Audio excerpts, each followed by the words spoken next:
Muy buenas tardes, continuamos con el programa Gran Canaria Accesible. Anteriormente hemos hablado con un miembro de la ciudad de San Juan de Dios y ahora hablaremos con un miembro de la Federación COCENFE. Muy buenas tardes. Bueno, le presentamos Juan Carlos Hernández Sosa, presidente de COCENFE Canarias y COCENFE Las Palmas. Muy buenas tardes. Hola, muy buenas tardes. Muchísimas gracias por estar aquí con nosotros. A ustedes por esta amable invitación y compartir este ratito juntos. Gracias. Bueno, desde que COCENFE trata a personas con discapacidad física y orgánica. ¿Qué es la discapacidad orgánica? Bueno, pues la representación, lo que es la unión de asociaciones dentro de esta federación COCENFE Las Palmas, pues lo conforma una serie de asociaciones donde, como bien dice, son personas con discapacidad física. Conocemos todos comúnmente lo que es una discapacidad física, que además muchas veces es visible y se ve una persona que puede ir en silla de ruedas, con bastones, tiene la amputación de algún miembro, tiene otro tipo de enfermedad como que ha tenido polio. Pero hablamos también de discapacidad orgánica porque a veces es la discapacidad invisible, la que no se ve. Suelen ser personas que están afectadas a lo mejor porque ha sido trasplantada, ya sea trasplante hepático, de riñón, una persona que está en diálisis o una persona con hemofilia, esclerosis múltiple, fibrosis quística. Hay una serie de discapacidades que no son visibles y en ese sentido son personas pues gravemente afectadas y que su enfermedad le ha generado una discapacidad y por consiguiente pues tiene una serie de limitaciones. Y a veces pues bueno, es una gran olvidada o persona afectada, por ejemplo, de fibromialgia, otras discapacidades de ese estilo así, que dice, bueno, ¿y tú qué tienes? Si se te ve muy bien, estás perfectamente, ¿no? Pero realmente son personas que están gravemente afectadas y que tienen una discapacidad. De ahí que COCENFE sea la representación de la discapacidad física y orgánica, ¿no? Y a su vez pues la unión de asociaciones del sector en esta federación y confederación a su vez. ¿Y cuáles son las funciones y servicios que presta la federación para ayudar a mejorar la vida de estas personas? Bueno, pues lo que es COCENFE Las Palmas como tal y COCENFE Canarias, por un lado presta servicio directamente a personas con discapacidad, como hemos hablado, personas con discapacidad física y orgánica. Atiende también a sus socios, porque realmente sus socios son las asociaciones que conforman estas entidades. Y luego tiene un objetivo también principal, que es la defensa y los derechos de las personas con discapacidad, ¿no? Entonces, en ese sentido, pues como suele ser, estamos unidos de federaciones en confederaciones y a su vez nuestra entidad estatal, que es COCENFE estatal, que aglutina más de 1.500 entidades, 1.500 asociaciones estatales, y a su vez estamos dentro del SERMI Canarias, en el caso de Canarias, que digamos que sería la gran patronal de la discapacidad, por decirlo de alguna manera, donde están otros sectores, como la representación de las personas ciegas, las personas sordas, las personas con discapacidad intelectual, con parálisis cerebral, con enfermedad mental, y en nuestro sector la discapacidad física y orgánica.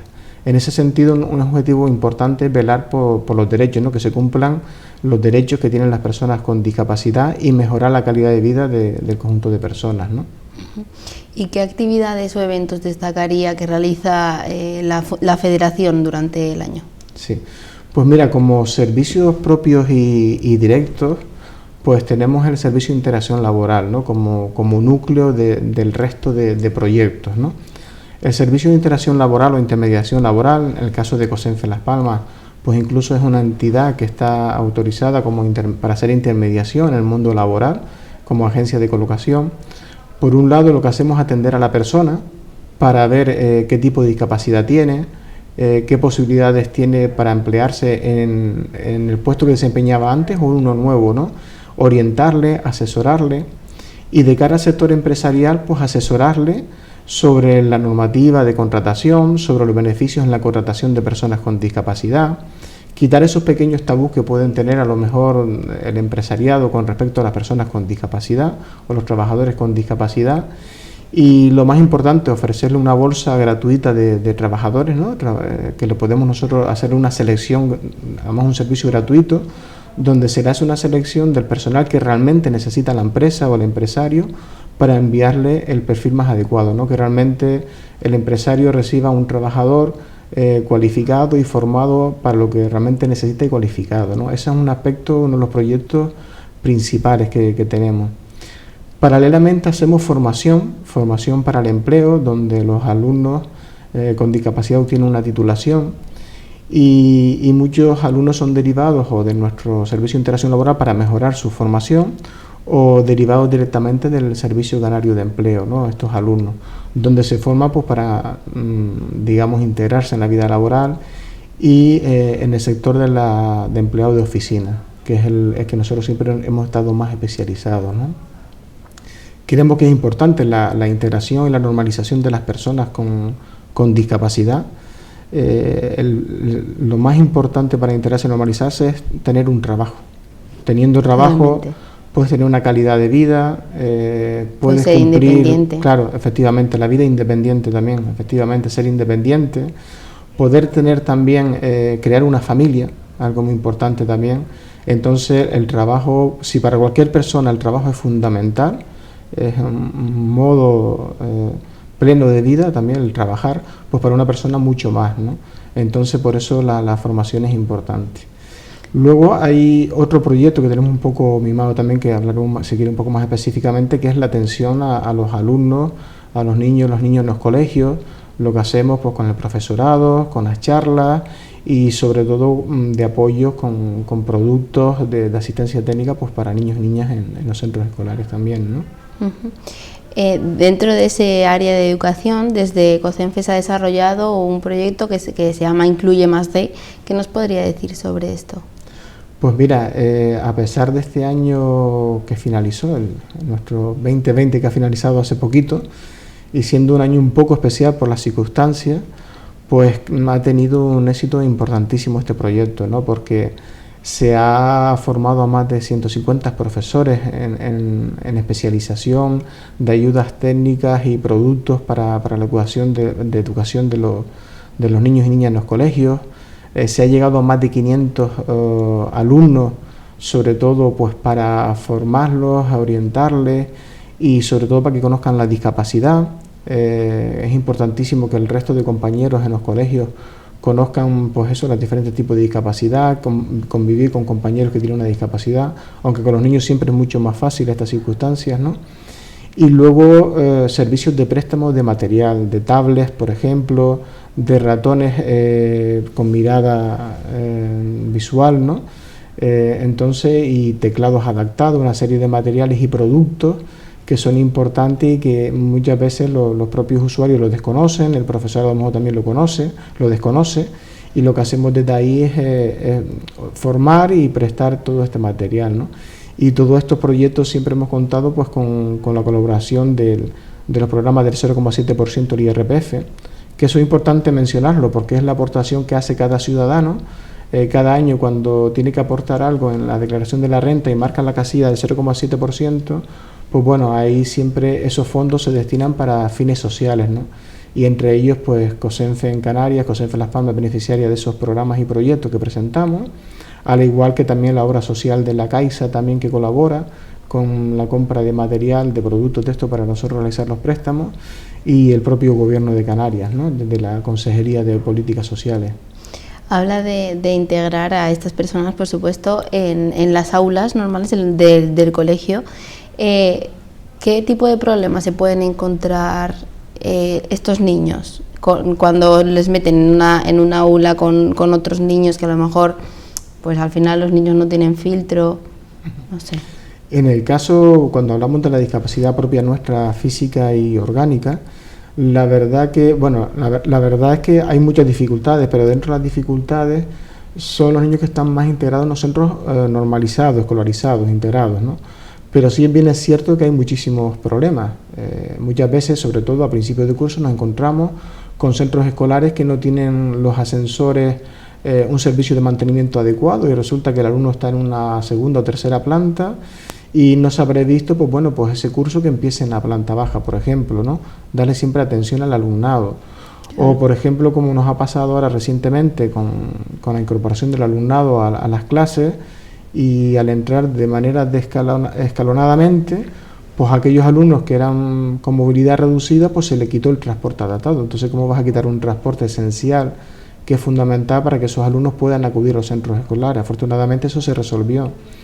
O el poder tener los asistentes adecuados para que los alumnos y las alumnas tengan sus necesidades cubiertas durante el horario escolar, de aseo, de atención o de cualquier otra ayuda que puedan necesitar en el aula, ¿no? Aquellos niños y niñas que tienen grandes dificultades de movilidad y movimiento, ¿no?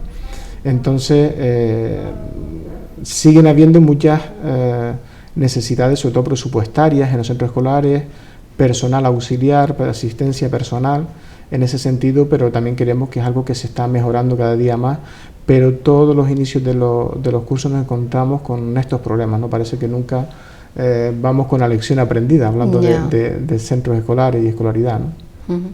Bueno, me gustaría retomar el tema del mercado laboral, porque es verdad que para estas personas es muy complicado, primero quizás por los prejuicios de la sociedad, que todavía los tenemos, y después porque por los tiempos que corren, que al final es muy complicado conseguir trabajo. Usted ha mencionado el servicio de integración laboral que desde COCENFE realizan, pero me gustaría saber cuál es la situación del mercado laboral que se encuentran, es decir, cómo es ese mercado laboral, cuáles son los trabajos que consiguen frecuentemente. Sí, donde mayor se cubren puestos de trabajo en el sector de servicios, ¿no? En el campo nuestro de personas con discapacidad, aunque también muchas empresas solicitan personal cualificado para sus empresas, porque algo que hemos avanzado muchísimo en Canarias con respecto a otras comunidades es que hay una exigencia y además hay unas sanciones firmes que nunca pasan, que es la contratación en las grandes empresas por parte del porcentaje que se obliga a tener contratado con personas con discapacidad, ¿no? Entonces creo que estamos en un momento muy delicado para toda la sociedad, para todo el sector empresarial. Totalmente. Las dificultades son enormes, ¿no? Con el parón que tenemos. Muchas veces también las personas con discapacidad entran dentro de los grupos vulnerables para trabajar también, por lo que a lo mejor tiene alguna dificultad añadida más. Pero sí hay que pensar que una persona que esté preparada y con discapacidad es un bien para una empresa, ¿no? Porque se le puede ayudar que tenga una serie de bonificaciones de la seguridad social, una serie de subvenciones que le puede ir bien para inversión. Pero en definitiva el mercado laboral en Canarias ha sido muy creciente, sobre todo empresas de servicio como centros especiales de empleo que han prestado servicio a todo el sector de la hostelería en Canarias, que es nuestro principal sector, y el turismo también pues creció muchísimo, muchísimo centro especial de empleo, que son empresas protegidas, digamos, donde el 70% de sus empleados tienen alguna discapacidad, y esto ha ayudado a que se estén cumpliendo las normativas en Canarias, ¿no? De ahí que hay que seguir haciendo esfuerzos por mejorar la formación de las personas y trabajadores y trabajadoras con discapacidad, pero que ahora la situación se viene complicada, ¿no? Porque cuando las cosas están bien, las personas o trabajadores con discapacidad son los últimos, y cuando las cosas van mal, siguen siendo los últimos también para todos, ¿no? Entonces esperemos que estas circunstancias se vayan corrigiendo.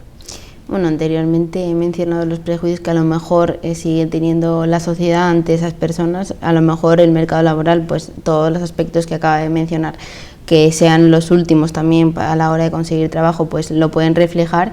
Es verdad que la sociedad ha avanzado en la sensibilización con estas personas, pero no sé si hasta el punto de que desaparezca todo, pues estos prejuicios de los que hablamos.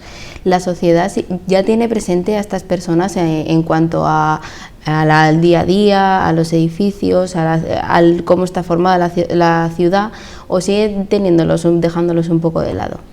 No, yo creo que cada vez las personas con discapacidad, la imagen ha cambiado muchísimo, y de hecho podemos ver la televisión y spots de grandes empresas, de grandes marcas, aparecen personas con discapacidad, ¿no? Incluso desde el mundo del deporte.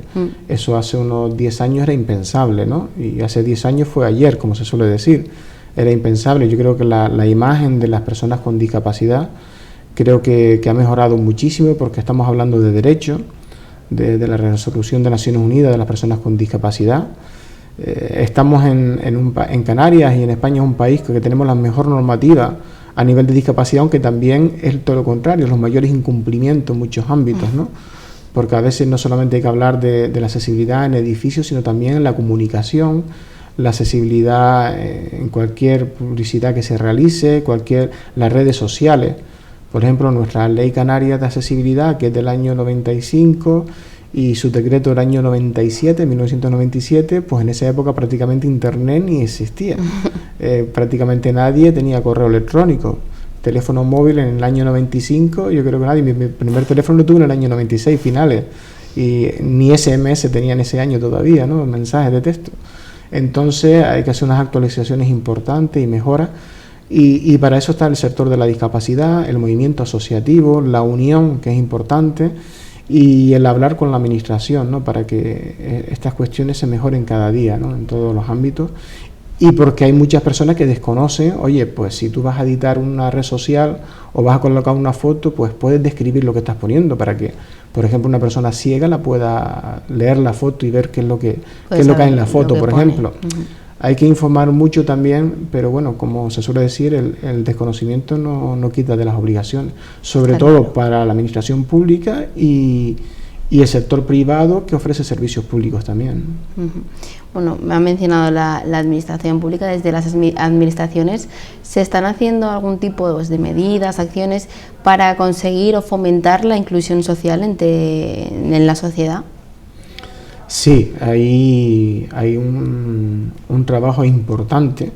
De hecho, antes mencionaba, por ejemplo, los proyectos nuestros, la mayoría son prestación de servicios, son financiados por la administración y entidades privadas, como dije, la obra social de la Caixa, por ejemplo, y son financiadas y son programas, ¿no? Y muchos de ellos pues parten de la propia administración, otros del sector social de la discapacidad, pero cada día está mejorando a nivel legislativo. Nosotros primero tenemos una ley estatal y luego pasan autonómicas, y va mejorando, ¿no? Recientemente, el pasado año, pues se corrigió también, que hacía muchísimos años que no se producía, ya que hablamos de discapacidades físicas, etcétera, orgánicas, lo que es el tema del catálogo ortoprotésico, ¿no? Que hacía muchísimos años que no se había reformado ese catálogo. Se van mejorando cosas, ¿no? ¿Eso en qué consistiría, perdón, ya sí? Sí, el catálogo ortoprotésico es por lo que se rige, digamos, los médicos y luego las ortopedias, para que si una persona tiene necesidad de una silla de rueda, qué tipo de silla de rueda puede llevar o no puede llevar, qué tipo de prótesis, qué tipo de bastones, andadores, si necesita una cama pues que sea reclinable, audífonos, o sea, una serie de productos que son los productos catálogo ortoprotésico. Entonces, el catálogo que teníamos hasta hace un año era solamente financiaba una serie de productos que eran casi ya descatalogados en el sector, muy antiguos, que no tenían la calidad de los que tienen hoy, que son pues de fibra de carbono, son de aluminio, claro, más ligero, más calidad, visualmente mejor estética, incluso más barato de lo que se estaba financiando anteriormente, ¿no? Entonces costó mucho a nivel estatal modificar esa ley, y así ha sido, ¿no? Y ahora todas las comunidades la han acogido. Canarias también la puso en marcha también el pasado año, aunque ha habido una denuncia del sector de la patronal de las ortopedias, porque veían que había competencia por parte del sector de la farmacia. Bueno, son competencias entre empresas, y nosotros hemos querido participar de esa demanda para conocer y para siempre beneficiar a las personas con discapacidad, porque por ejemplo en el tema de si hay competencia con una ortopedia y una farmacia, hay islas periféricas donde prácticamente no existe ortopedia, si tienen que desplazar a las islas principales. Entonces, si en esas islas pequeñas donde no hay ortopedia, pues hay una farmacia que dispensa servicios de ortopedia, pero que tiene un profesional ortopedia, podría hacerlo, ¿no? Entonces nuestro interés también es que esas cosas se mejoren, ¿no? Claro. Entonces, pues también estamos ahí, es uno de los objetivos que hacemos como entidad, participar en aquellas cosas donde las personas con discapacidad pueden estar afectadas y hacer nuestras aportaciones en beneficio de las personas, ¿no? Y de sus familias también siempre. Y además, ¿existen algún tipo de ayudas o becas para estas personas? Porque es verdad que lo ideal, como decíamos, era que tuviese un trabajo, que sea independiente, que él pueda hacer su vida, pero quizás hay personas que por su discapacidad, ya sea física u orgánica, no puedan desempeñar ningún empleo. ¿Para estas personas existe algún tipo de becas o ayudas? Bueno, hay personas que siempre becas o ayudas, si no es para estudios o para trabajar, no los habría, ¿no? Ya sería una persona que a lo mejor tendría que tener pues sus ayudas, por ejemplo, por atención a la dependencia, ¿no? Lo que es la autonomía personal, que esa es otra cuestión que también trabajamos ahí, ¿no? Cuando hablamos de grandes dependientes, lo que es el asistente personal, que es importante para que esa persona pueda ir a trabajar, por ejemplo, ¿no? Eso sí que sería una ayuda. Porque esto lo podemos enlazar con la atención a la ley de dependencia, o sea, la promoción de la autonomía personal, porque realmente la ley de dependencia hemos hablado siempre que iba dirigida inicialmente a las personas con discapacidad, pero se ha englobado ahora mucho con las personas mayores también, y que es necesario y fundamental para las personas mayores. Pero hay que hablar que el título de la ley es promover la atención a la dependencia y promover la autonomía personal. Entonces, una persona que sea dependiente, aunque sea un gran dependiente, si tuviese un asistente personal que es diferente a un cuidador, ¿vale? El asistente personal es aquella persona que le puede asistir en un puesto de trabajo, en un centro escolar, si va de vacaciones con la familia, por ejemplo, que es la figura que incluso la recoge la ley de dependencia y autonomía personal, recoge esa figura, y que todavía desde el año 2007 hasta esta fecha no se ha desarrollado esa figura ni se subvenciona esa figura, ¿no? Hay algunas comunidades autónomas que sí la están poniendo en marcha. Pero ese es un ejemplo que no por tener una discapacidad no puedes trabajar, no puedes ejercitar una profesión, ¿no? Porque hoy en día una persona, aunque tenga una gran dependencia, que solamente muevan los ojos, puede controlar un ordenador. Y hoy vemos que, y esta pandemia ha servido para que desde casa, utilizando un ordenador, podemos controlar el mundo, ¿no?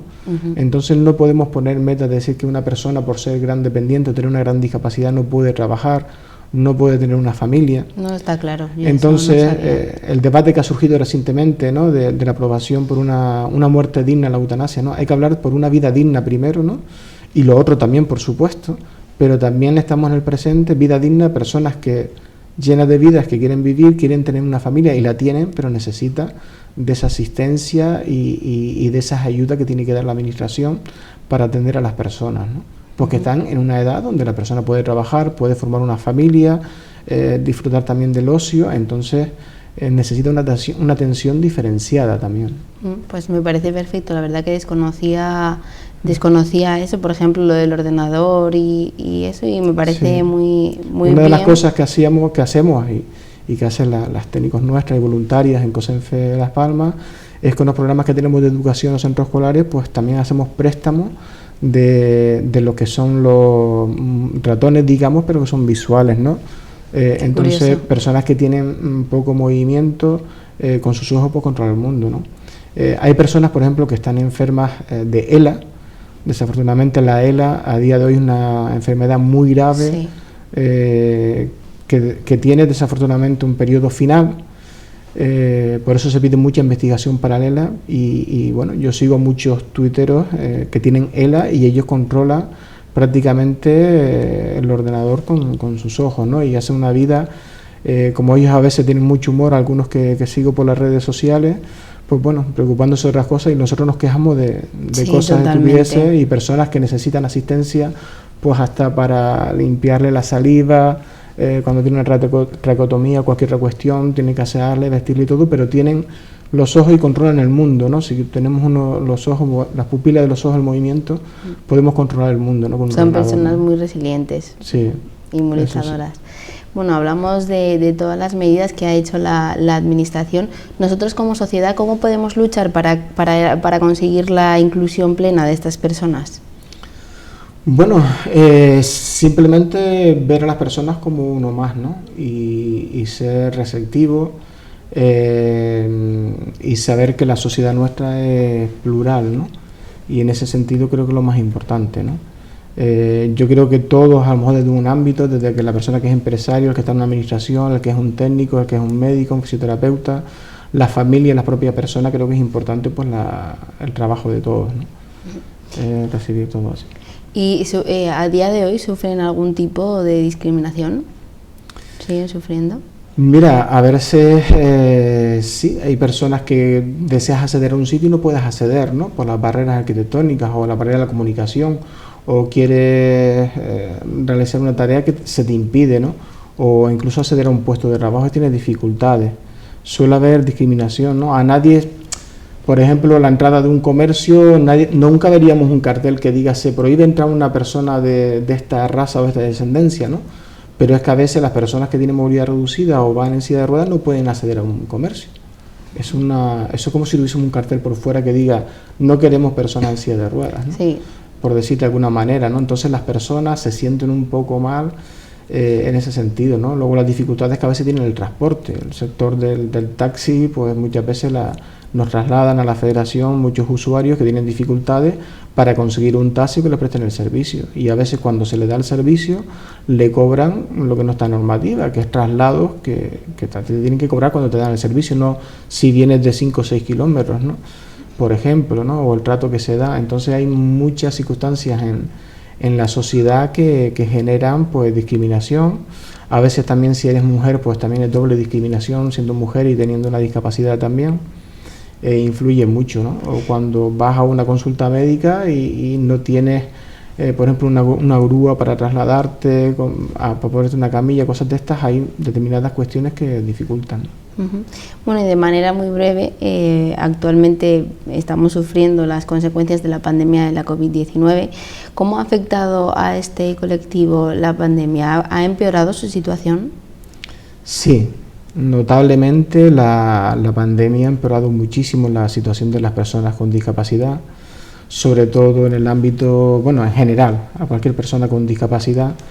En el caso nuestro, pues mucho, porque son personas que a lo mejor necesitaban terapias diarias, ya sea acuáticas o en un centro de día, el salir, el relacionarte, afecta muchísimo, ¿no? Eso hablando de las personas que viven en sus domicilios, son algo autónomas, ¿no? Eso creó muchas dificultades y sobre todo psicológicas también, mentales, a toda nuestra población, como a todos los ciudadanos, ¿no? Y sobre todo porque hubo un momento donde no se conseguían EPIs también, en el primer momento, los primeros meses del estado de alerta y donde los propios asistentes personales o cuidadores que iban a casa a asistir, pues tampoco tenían esas EPIs también, ¿no? Entonces fue muy duro esta circunstancia para todas las personas con discapacidad, y especialmente aquellas que no podían acudir a tener ese tipo de actividad rehabilitadora diaria o de centro de día.